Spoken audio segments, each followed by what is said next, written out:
Baruch Hashem, Shalom Aleichem, friends, continue our series Emunah Bitachon, and today's topic is that Bitachon leads to good deeds. And who is could be a better teacher than David HaMelech, Holy Tzaddik himself? So he says in Tehillim 37:3, Betach BeHashem v'asei tov. So meaning if you rely on Hashem and do good deeds. And comes Holy Chafetz Chaim in Shmiras Halashon, volume 1, chapter 9.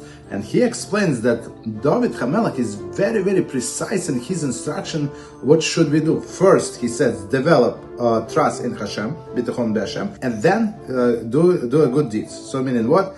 That reliance on Hashem is a foundation of all good deeds. And he gives an example that many mitzvos involve investment of time and money. And one might feel that spending so much time, so much money, actually deprive him from making more money. For example, a person lives early, never stays overtime. Why? Because he has a Torah class. But he should miss Torah class or giving tzedakah. Giving tzedakah 10%, 20% from gross. If you calculate how much money, it's a lot. It's a lot. And sometimes people think Yitzhak comes to them and say, why should I give these people so much money, poor people? Let them get a job or something. All of these clowns. Of course, we don't do calculations of Hashem. If Hashem makes somebody person poor, it's our obligation. The person is following Torah and mitzvah. It's our obligation and honor to support that person.